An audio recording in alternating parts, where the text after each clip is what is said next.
نحمده ونصلي ونسلم على رسوله الكريم اما بعد فاعوذ باللہ السمیع العلیم من الشیطان الرجیم۔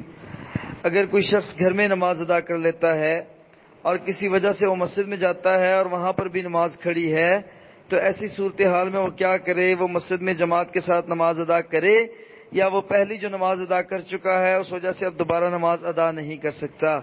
تو میرے محترم بھائی، حدیث میں آتا ہے اللہ کے نبی صلی اللہ علیہ وسلم ایک دفعہ نماز پڑھا کے فارغ ہوئے، آپ نے دیکھا دو شخص مسجد میں نماز کے بعد گزر رہے تھے، تو نبی صلی اللہ علیہ وسلم نے ان کو بلوایا۔ تو حدیث میں آتا ہے کہ ان کے جو شانے ہیں وہ اور رانیں کانپ رہی تھی، تو نبی صلی اللہ علیہ وسلم نے ان سے پوچھا کہ بھائی تم نے نماز کیوں نہیں پڑھی؟ حدیث کے الفاظ یہ ہیں کہ وہ کون سی چیز ہے جس نے تم لوگوں کو ہمارے ساتھ نماز پڑھنے سے روکے رکھا؟ کیا حجت اور دلیل ہے نماز نہ پڑھنے کی؟ انہوں نے کہا اللہ کے نبی ہم نے گھر میں نماز ادا کر لی تھی۔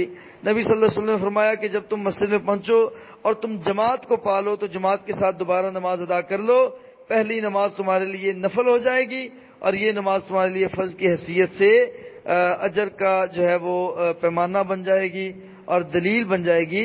اس حدیث کے پیش نظر یہ بات ہے کہ بھائی جب بھی کبھی ایسا مسئلہ بن جائے تو مسجد میں آپ آئیں تو آپ جماعت کے ساتھ بھی نماز ادا کر لیں، انشاءاللہ آپ کی پہلی نماز نفل ہو جائے گی اور یہ نماز بطور فرض آپ ادا کر لیں گے۔